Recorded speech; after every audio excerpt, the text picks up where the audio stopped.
There were hundreds and hundreds of people in that room, and I just thought business as usual at the courthouse. You know, they had trials, needed to be tried, and they needed jurors. No idea it was the Lori Vallow Daybell case. Tom Evans of Boise, one of the 18 jurors that served on the Lori Vallow trial last spring. In fact, he was juror number 18, and he's now documenting his experience as a juror in a new book. I had the chance to sit down with Evans to talk about the powerful impact this trial had on him and how it is still impacting him today. Tom Evans got a jury summons in March of 2023. By the time I actually got called into court, Lori was there. So then I knew for sure, because I did recognize her. So I knew what we were in for. So as you went through the process and they kept whittling down the jurors, you were probably realizing that, hey, I'm getting closer and closer to being picked here. I did, and I could see it on other people's faces too. It was just kind of dawning on us that we're on the jury. There was people crying and a lot of shock. The way it worked was there were 18, 6 alternates, but we wouldn't know who the alternates were until the trial ended. Evans says he didn't know many details about the Lori Vallow case. Not knowing anything about her going into this made it hard for me, and I was really trying to just keep up with the testimony and everything that was going on. There just, I think, came a time when it just seemed like, with all of the evidence put together, that she was definitely guilty. She would just sit with her kind of her head to the side and her wavy hair kind of covering her face and just kind of a sad look on her face. A few times did I actually see her react. When they showed the pictures of the exhumed bodies, of course, you know, she was really slumped down and looking away the whole time with her head down. The other time I saw her was when one of the witnesses was testifying, and she was just staring daggers. Lori was staring daggers at her in a really kind of just a intense way. It looked like she was kind of trying to stare her down and maybe manipulate her. How did you feel about her son's testimony? It was really hard. There was a lot of testimony that was just really hard. These were the actual people. They were victims of her also. You had a front row seat to all this pain. Yeah, exactly. All the pain. Evans says the worst part was the day the jury was exposed to the autopsy photos of Lori's children, Tylee and JJ. Obviously, you can't be really prepared for that. And it was just really hard seeing those pictures. I felt like I had to look. It was my job. But I told myself ahead of time, I'm going to take the quickest glance possible. But every one of those images is burned into my mind. It'll never go away. What did you think about the law enforcement involved and their dedication? I'm glad you asked me that. It made me proud of the state that I live in to see the system working so well and the people within the system doing their jobs, the FBI, the detectives, the Rexburg police, the prosecution team, everybody. Very impressive. And the defense team, those guys, I think they gave her due process. I think that's all they could do. I don't think they had much of a defense. Then, after weeks of being in that courtroom day after day, it was time to deliberate. 6 of the jurors had to go.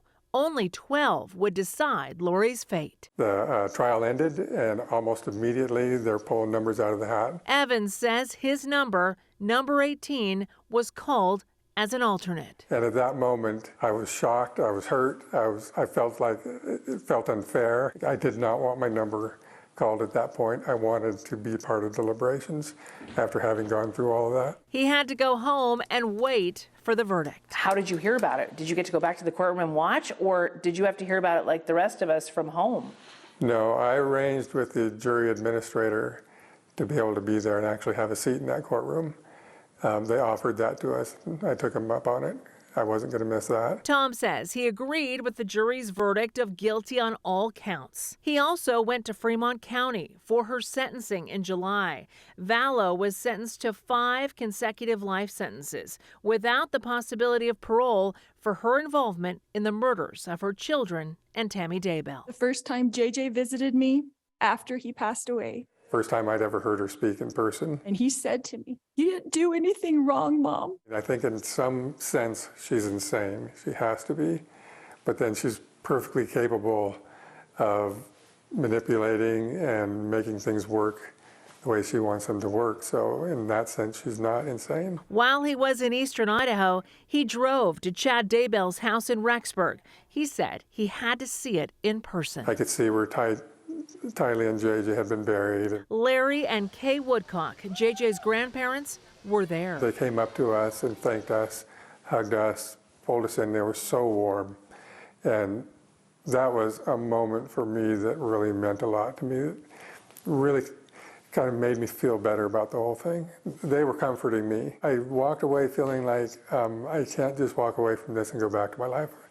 What am I going to do? And it came to me that there was a story to be told, and I thought, I'm not a writer, but I'm going to write a book. That's what I'm going to do.